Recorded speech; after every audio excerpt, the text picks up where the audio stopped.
as we take a step back to analyse this standoff. For more on that, I'm joined by John Hanna from Washington. He's a senior counsellor at the Foundation for Defence of Democracy. He's a think tank very critical, it has to be said, of Qatar's alleged terror funding. He was also a national security advisor to US Vice President Dick Cheney.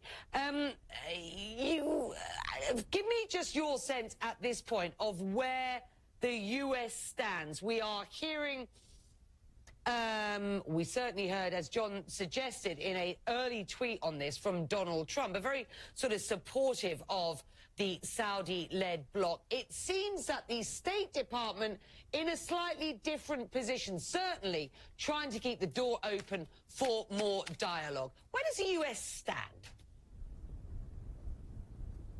I think you've explained it, Becky, that the U.S., frankly, is divided. I think you've got the White House in one place, which is taking a very, very tough stand on the issue of Islamist extremism in general and Qatar's role in that in particular.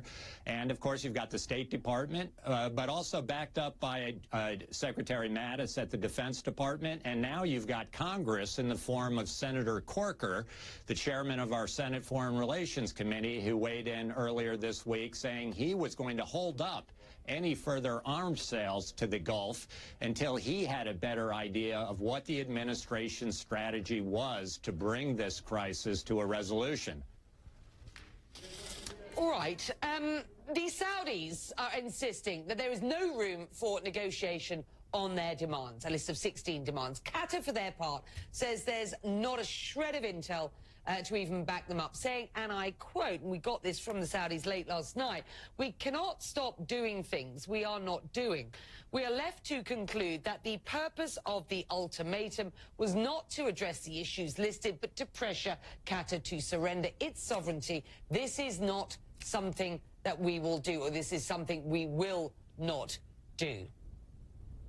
There isn't a shred of evidence at this point, so far as intel is concerned. It might be out there, but it hasn't been shared. That's correct, right? I guess I beg to differ. I mean, the problem of Qatar and its role in the region has been well known certainly to regional officials for a very long time, but frankly also to U.S.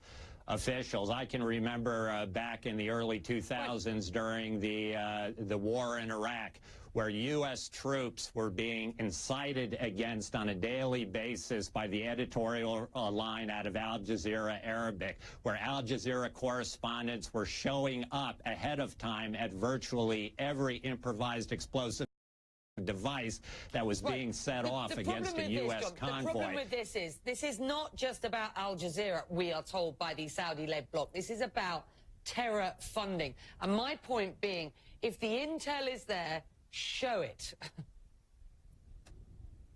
Yeah, well, Qatar has been shown. You've had U.S. Treasury Department officials standing up on several occasions over the last several years, identifying Qatar as a permissive environment for terrorist financing. We know that there are major Hamas leaders, including Hamas military planners, that have safe haven in Qatar and has been ordering operations into the West Bank. We know that the Taliban clearly has an office inside of Qatar in which they're allowed to operate. So there are designated U.S. terrorist financiers operating inside of Qatar, able to raise funds quite easily, some of whom have finally seem to be taken under some control and house arrest, unspecified, by Qatar, but still others that are out there that are given much too much free rein in Qatar. It needs to be tightened up significantly.